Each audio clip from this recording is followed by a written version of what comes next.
법치주의에 대한 중대한 위협이고 또 법과 원칙에 따라 처벌해서 이런 일이 없어야 된다라고 생각합니다. 행정처장님, 법원이 일단 이번 사태로 굉장히 직원들이 불안해할 텐데 법치주의를 위해서 오늘도 정상적인 업무를 수행하는 데에서 진심으로 감사드립니다. 감사합니다. 예. 그 사건에 관여한 사람들은 행위 태양을 정확히 조사해서 형법상 책임주의에 따라서 관여한 내용의 경중에 따라 처벌의 수위가 달라야 한다고 보는데 동의하십니까? 네, 차장님. 네. 네, 수사기 안에서 잘 선별해서 기소할 것으로 믿고 그에 따라 저희들도 법에 따라 엄격하게 재판할 것으로 믿습니다. 예, 주동자는 엄단해 하지만 또 폭력에 직접 가담하지 않은 사안이 비교적 경한 사람들도 있거든요. 근데 그런 것들은 또 원칙대로 불구속 재판을 받아야 할 수도 있습니다. 법원이 이런 기존 전례들에 비추어서 어떤 통일된 기준을 가지고 처리할 것이죠. 네, 언제나 헌법과 법과 원칙에 따라 처리하도록 하겠습니다. 네. 저는 이번 수사와 재판은 원칙대로 진행될 것이라고 믿고 현재 민주당의 선택적인 문제제기에 대해서만 좀 말씀을 드리겠습니다. 민주당이 지금 현재 이것을 내란죄로 몰고 가는 것은 분명히 문제가 있습니다.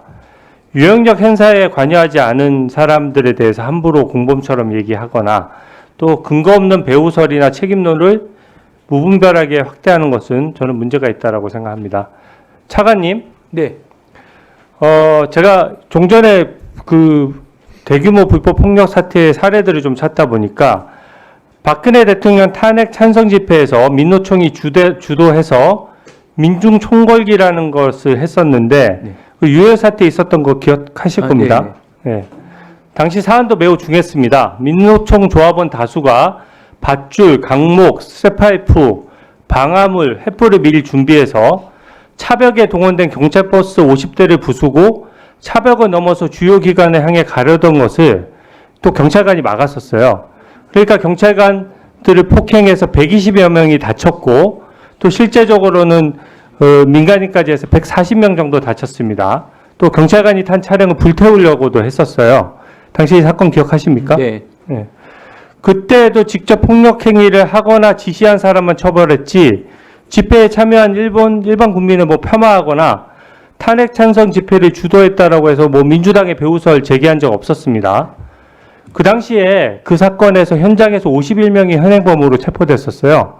그리고 고교생 2명은 훈방 조치됐는데 이때 그러면 나머지 49명을 다 구속했냐? 제가 지금 들어오면서 언론 보도를 보니까 66명에 대해서 구속영장을 신청한다는 보도를 봤는데 물론 제가 사건 내용을 모르기 때문에 사건의 경중을 따졌을 거라는 생각은 듭니다.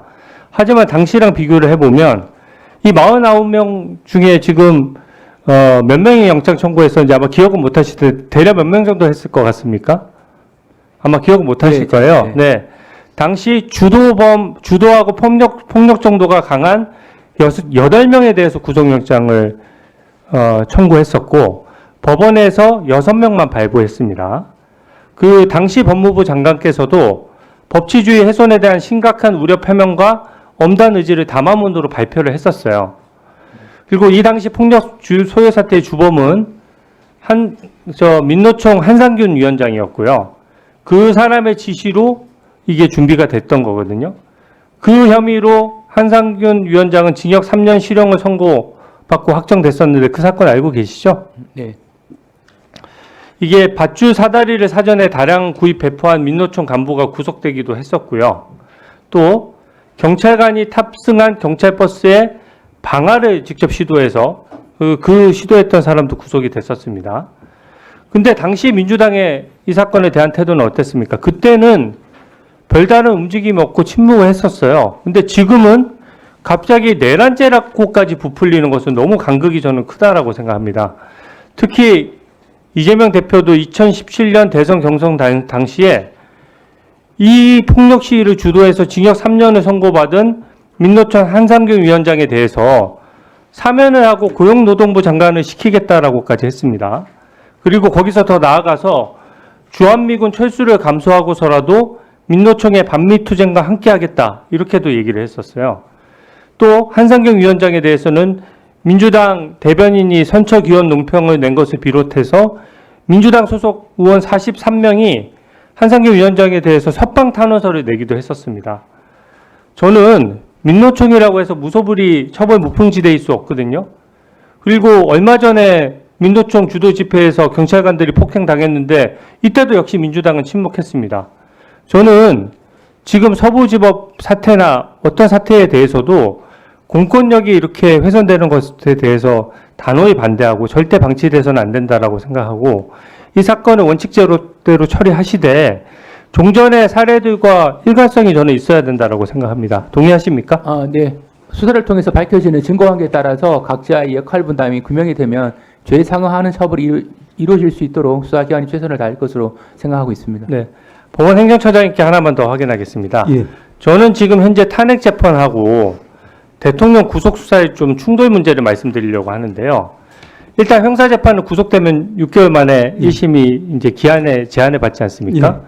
그때 박근혜 전 대통령 같은 경우에는 그것 때문에 1년 가까이 일주일에 4번씩 재판을 열면서 많은 기회를 열었어요. 근데 당시에는 이게 현직 대통령에 대한 수사가 어려운 제명이었기 때문에 탄핵 재판이 다 끝나고 나서 탄핵이 인용돼서 전직 대통령 신분이 되고 나서야 이제 수사가 개시됐습니다. 그래도 일주일에 4번씩 재판 여는 게 굉장히 힘들었어요. 근데 지금 이 현재 윤석열 대통령에 대한 수사도 일주일에 한 서너 차례 열어야 6개월을 맞출까 말까 할 거거든요. 근데 또 탄핵 재판은 탄핵 재판대로 일주일에 2번씩 하는 겁니다. 그러면 그 윤석열 대통령 입장에서는 탄핵 재판을 포기하든지 형사 재판을 포기할 수밖에 없는 선택의 기로에 서게 되는 겁니다.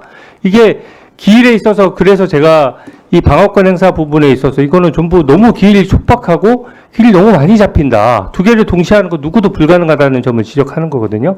향후 재판에서 이런 점도 고려돼야 된다고 보는데 어떻게 생각하십니까? 예, 적어도 사법부 관할인 형사재판 영역에 있어서는 담당 재판부가 말씀하시는 피고인의 방어권 침해되는 일이 없도록 적절하게 법과 원칙에 따라 재판해야 될 것이고 또 그렇게 하리라고 믿습니다.